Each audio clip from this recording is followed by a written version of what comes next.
Cette semaine, on conduit le Kia Sportage 2020.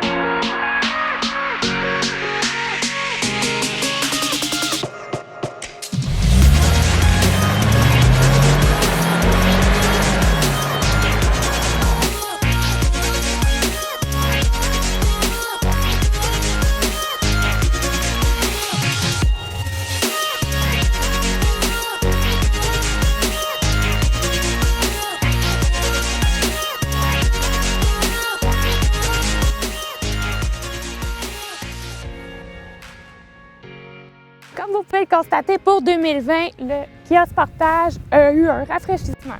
Donc, on a changé les lumières, on a changé la grille à l'avant, le pare-choc avant a été redessiné, on a des nouveaux phares anti-brouillard. Si on passe sur le côté du véhicule, on a des nouvelles roues. Et si on me suit à l'arrière, donc le pare-choc arrière a été redessiné et on peut voir aussi quelques changements dans la carrosserie, donc un beau rafraîchissement pour le modèle 2020. Maintenant, passons au moteur. Donc, pour le modèle à l'essai cette semaine, on retrouve un 4 cylindres de 2,4 litres, donc de 181 chevaux et 175 livres-pieds de couple. On peut avoir aussi en option un modèle 4 cylindres de 2 litres turbo, de 237 chevaux vapeur et de 260 livres-pieds de couple. Tous les deux sont jumelés à une transmission 6 vitesses. On ne se le cachera pas, dans la catégorie des VUS où on retrouve le Kia, il y a beaucoup de compétition féroce. On retrouve beaucoup de grands noms. Donc, on retrouve le Ford Escape, le Toyota RAV4, aussi le Honda CR-V. Il y a beaucoup d'autres modèles. On a beaucoup de choix dans la même catégorie de prix et tout. La compétition est vraiment féroce. À l'arrière du véhicule, on a la haillon arrière qu'on peut ouvrir avec la manette. Donc, haillon électrique. On retrouve quand même une bonne espace de cargo. Par contre, comme vous pouvez le voir, on ne peut pas baisser les bancs directement en étant à l'arrière du véhicule. Donc, peut-être un peu moins pratique de ce côté-là. On peut fermer le haillon également avec un bouton ici. Donc, complètement électrique. Pour baisser les bancs, donc, on appuie juste ici et le tour est joué. On a quand même une bonne espace de cargo une fois les bancs baissés.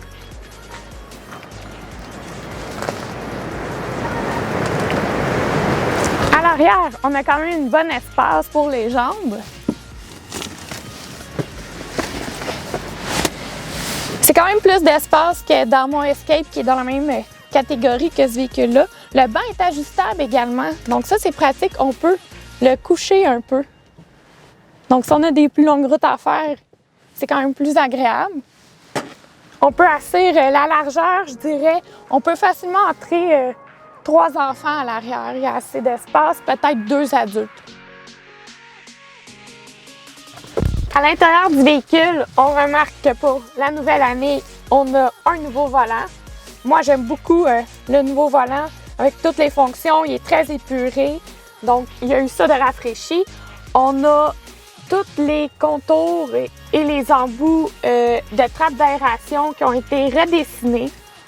Une fois assis, moi je trouve qu'il y a un peu plus de place si je compare au Escape que je conduis par exemple. Tout est un peu plus fini carré. On ressent un peu plus d'espace et tout à l'intérieur.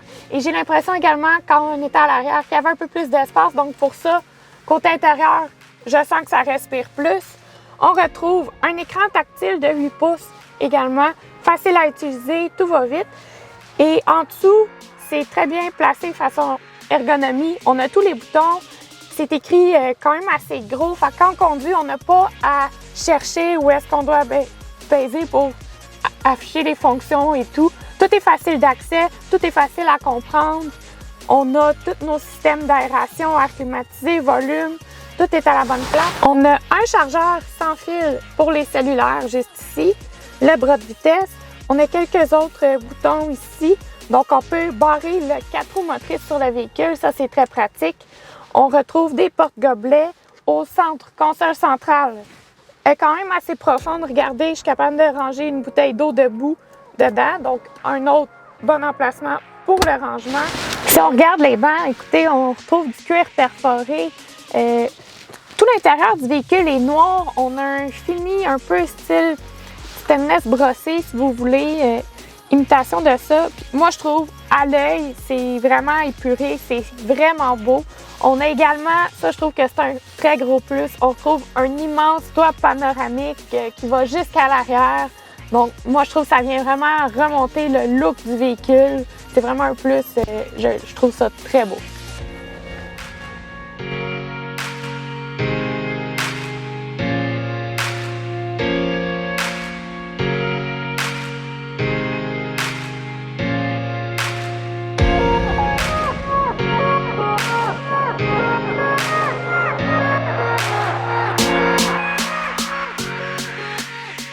En arrière du volant du Kia Sportage cette semaine, on a fait quand même un bon test complet. Regardez, selon moi, là, en arrière du volant, un petit VUS quand même le fun à conduire.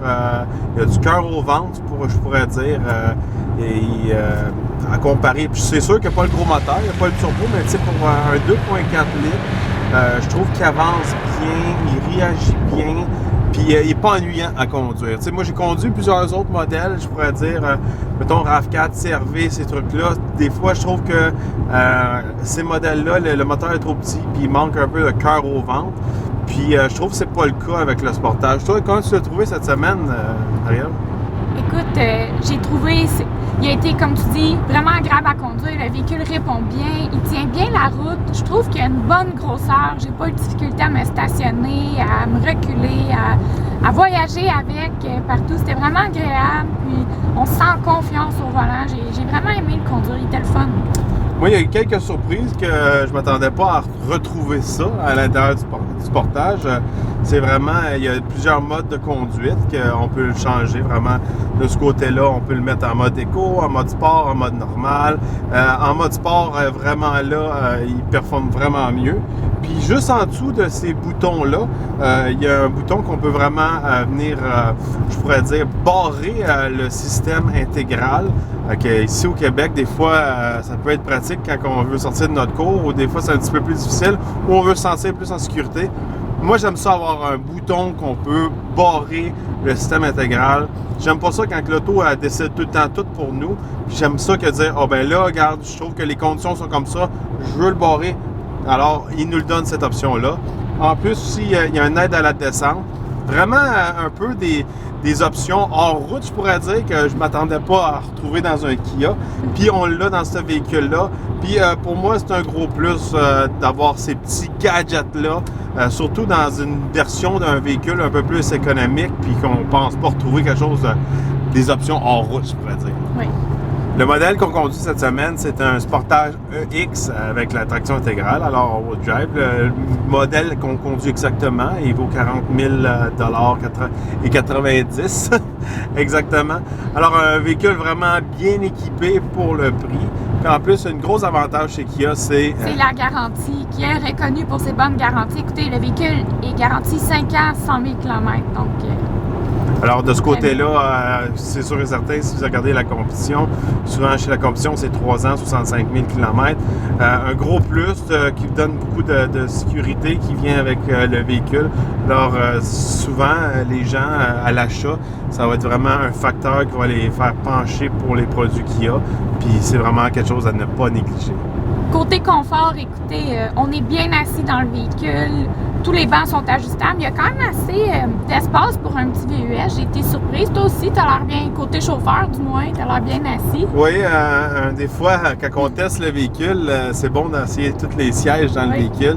Je suis plus confortable côté conducteur que côté passager. Comment que la console est faite au milieu, ça l'avantage un petit peu plus le chauffeur. Alors, côté passager, je suis un petit peu plus coincé, je pourrais dire. Pour conduire, je suis très confortable, en bonne position. J'ai de la place pour mes épaules. Il y a des bons sièges. De ce côté-là, regardez, il n'y a rien à dire. Puis en arrière aussi, en masse de place, un bon coffre. De ce côté-là, quand même une belle surprise. Puis une belle habitacle, là, surtout avec le toit panoramique. Là, Ça respire, on se sent.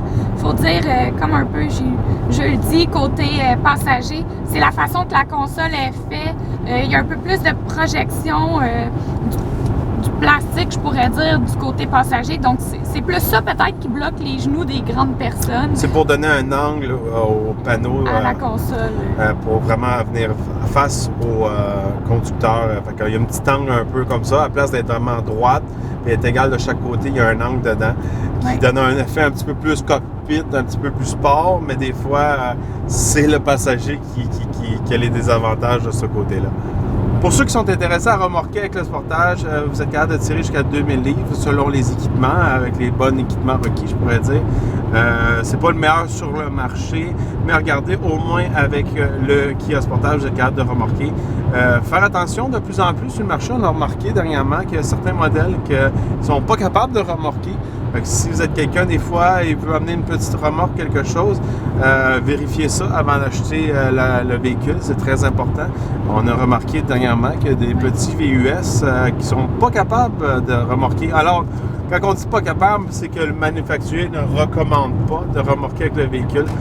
Souvent, c'est pas un truc que le véhicule n'est pas nécessairement capable, mais il ne le recommande pas. Et si vous remorquez avec votre véhicule et quelque chose qui brise dessus, ça se peut que soyez pas couvert. Soyez pas couvert, ça tombe pas sa garantie. Bon, maintenant, on va passer à nos 3 points positifs et négatifs. Ève, c'est quoi tes 3 points positifs? On commence avec le positif. Oui. Écoute, moi, je trouve que le véhicule, côté familial, il répond vraiment à tous nos besoins. Il y a en masse de place à l'arrière, autant pour enfants qu'adultes. 3 enfants rentrent aisément, donc avec les bancs et tout, ça fonctionne. Il y a de l'espace à l'avant. J'ai bien aimé aussi, la banquette arrière est ajustable. On peut la coucher un peu plus si on a une longue route à faire. Donc, de ce côté-là, c'est vraiment pratique. Les bancs sont confortables. Fait que moi, je ne serais pas inquiète de faire un long voyage avec ce véhicule. Ensuite de ça, écoutez, l'ergonomie du véhicule. Tout est simple, tout est facile d'accès. Tout ce qu'on a besoin de base va être là. Donc, écoutez, chargeur à cellulaire, les boutons, l'écran tactile, tout est accessible et facile. Et j'aime beaucoup le look intérieur du véhicule. Je trouve que c'est très épuré. C'est du noir, c'est du chrome brossé. Le toit panoramique, ça donne encore plus l'impression que ça respire, qu'on est bien. On est bien à l'intérieur de l'habitacle. J'ai vraiment apprécié l'intérieur de ce véhicule-là. Toi, Jules, tes points positifs? Bon, de mon côté, pour les points positifs, regardez, premièrement, je trouve que le véhicule est quand même le fun à conduire. J'ai été surpris cette semaine. Je m'attendais pas à quelque chose de super le fun à conduire. Puis, à ma surprise, je pourrais dire, le véhicule est quand même agréable à conduire. Pour, à mon goût, à moi, là, des fois, quand je tombe dans des véhicules un petit peu plus économiques, je pourrais dire, ou un petit peu plus point A à point B, des fois, je trouve ça un petit peu ennuyant. Puis cette semaine, j'ai pas trouvé ça ennuyant, fait que c'est un gros plus pour moi. Deuxièmement, qu'on puisse vraiment être capable de barrer le système intégral. Moi, je trouve que c'est un plus. Puis ça me donne aussi des fonctions que je peux jouer avec dans certaines conditions. Des fois, quand on est coincé, ça peut vraiment venir nous aider d'avoir ces fonctions. Alors, un autre plus de ce côté-là. Puis, troisièmement, regardez pour le prix. Le véhicule qu'on essaie cette semaine dans les 40 000 $, il est vraiment très, très bien équipé. Si vous allez regarder dans la compétition, puis vous voulez tous les mêmes équipements, puis tous les mêmes gadgets, etc., vous allez facilement payer de 5 à 8 000 $ plus cher. Alors, de ce côté-là, encore une fois, le prix, un gros point positif. Bon, maintenant, 3 points négatifs. Ève, c'est quoi tes points négatifs? Premièrement, écoutez, l'économie d'essence, on a fait environ du 12 litres aux 100 km en moyenne lors de nos essais. On s'entend, il y a d'autres véhicules dans la même catégorie qui sont un peu plus économiques. Fait que de ce côté-là, il est peut-être dans la moyenne, mais il n'est pas dans les plus performants côté économie d'essence. Ensuite de ça, c'est un petit détail, mais quand on fait des courses, les bancs à l'arrière ne se couchent pas à partir de la valise. Donc, on n'a pas de bouton ou de languette pour tirer, faire baisser les bancs. Il faut vraiment aller côté à l'arrière, en fait, baisser manuellement les bancs, puis retourner à la valise, charger nos courses. Donc, pour ça, c'est un peu plus négatif, je veux dire, c'est un peu plus de tâches à faire pour mettre des choses dans la valise avec les bancs couchés. Ensuite de ça, moi, un détail, à chaque fois que je faisais le saut, je ne sais pas si ça s'enlève, mais écoutez, il fait un peu plus froid, puis dans le véhicule donnait des alertes de gel, conduisez prudemment. Mais là, ça sonnait ding-ding, là. On faisait toujours le saut, on se disait, c'est un check engine qui allume, y a-t-il quelque chose qui marche pas? Non, c'est juste le véhicule qui vous avertit. Mais écoutez, des fois, en 1 heure, ça l'arrivait 3 fois. Donc ça, c'est le même genre d'alerte irritant. qu'avoir, mettons, un check engine qui un allume. check engine ou un flat ou quelque chose. Oui. Fait qu'à chaque fois, on est comme, oh, y a-t-il quelque chose qui va pas bien? Puis il fait juste te dire, ah, il fait froid, peut-être que ça va geler. Conduisez prudemment. C'était pas autant grave pour tout le bruit que ça faisait. C'était juste stressant, là, 3 fois par heure. Mais peut-être que ça s'enlève. Écoutez, je l'ai pas testé. Peut-être c'est pratique pour certaines personnes, oui. Mais moi, je suis un peu du genre... Plus indépendant dans sa conduite. Je viens de dehors, je sais qu'il fait fret. Et toi, Jules, tes 3 points négatifs pour le véhicule? De mon côté à moi, regardez, premièrement, la capacité de remorquage qui est à 2000 livres. Dans la compétition, on peut facilement retrouver, surtout dans les modèles américains, des véhicules de même taille, même un petit peu plus petits, qui vont être capables de tirer 3500 livres. Alors, si pour vous, être capable de remorquer une petite remorque, ça peut jouer, je pourrais dire, dans votre achat. Fait que premièrement, c'est ça. Deuxièmement, encore une fois, comme Eve a précisé plus tôt, l'économie d'essence. Là, regardez, j'essaie vraiment de descendre. Là. Présentement, on est sur l'autoroute. Fait du 11,7 litres au 100. Je trouve qu'il est gourmand. C'est sûr qu'il est le fun à conduire, mais je trouve de ce côté-là, il est gourmand. Et encore une fois, chez la compétition, beaucoup d'options de ce côté-là, beaucoup plus économiques. Puis aussi, il ne faut pas oublier que chez Ford et Toyota, on a une option hybride. C'est sûr qu'encore une fois, le prix va avec. Mais si l'économie d'essence est une priorité pour vous, c'est sûr et certain que les modèles hybrides de chez Ford et chez Toyota peuvent être une belle option très intéressante. Et troisièmement, ça c'est une question de goût, tout simplement. Le design du véhicule à l'extérieur m'attire pas beaucoup. Je sais pas pourquoi, c'est les lumières, la grille, le mix en avant.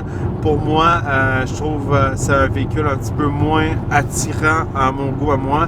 C'est sûr que je suis une personne qui aime beaucoup des styles de véhicules un peu plus classiques ou quand on tombe dans des petits VUS, j'aime ça un petit peu plus carré. Ouais. Tout est rond, avec des lumières un peu extraterrestres, je pourrais dire. Ça sort un peu du commun, moi aussi, mais l'extérieur, j'ai beaucoup aimé l'intérieur, l'extérieur m'a un peu moins tapé dans l'œil.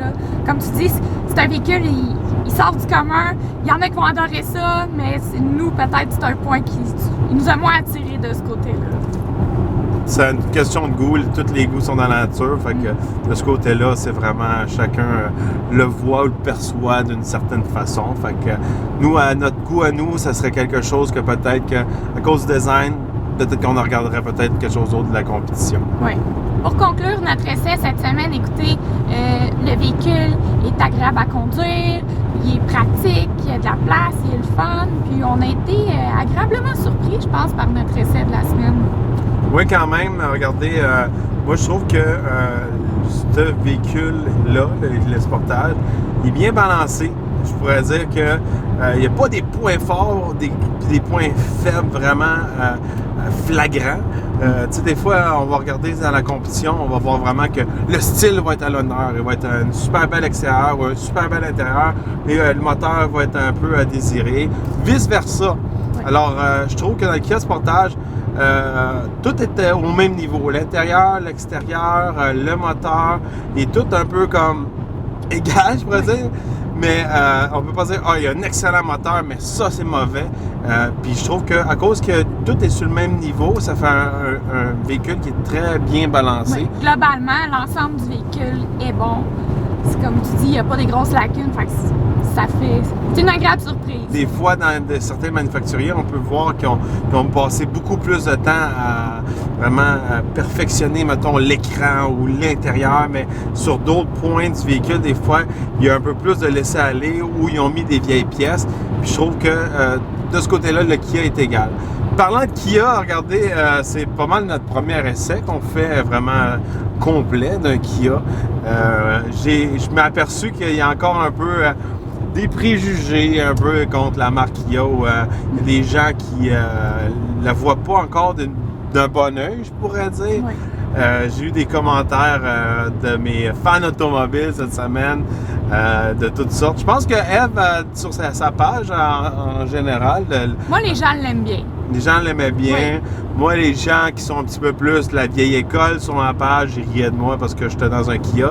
Mais je veux vraiment dire que je trouve que la marque Kia, puis aussi sa marque sœur, Hyundai, sont vraiment revenus de loin avec le temps. Ils en ont repris beaucoup. Ça paraît que les ingénieurs, ils ont été chercher des ingénieurs de chez BMW, puis etc.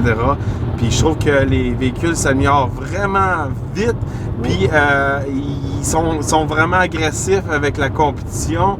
Puis j'aime ça. Je trouve que c'est des marques que je pourrais dire, ils dorment pas sur la Switch. Là. Ils vont faire des changements vite. Oui. Puis ils vont évoluer vite. Puis je trouve ça assez le fun de ce côté-là.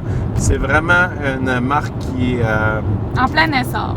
mais je pourrais dire que c'est bon à découvrir. Si vous avez peur ou vous aviez encore des préjugés contre la marque à cause de l'historique dans le temps ou qu'est-ce que les gens pensent de la marque, ça vaut la peine d'aller l'essayer, puis ça peut peut-être changer votre perspective.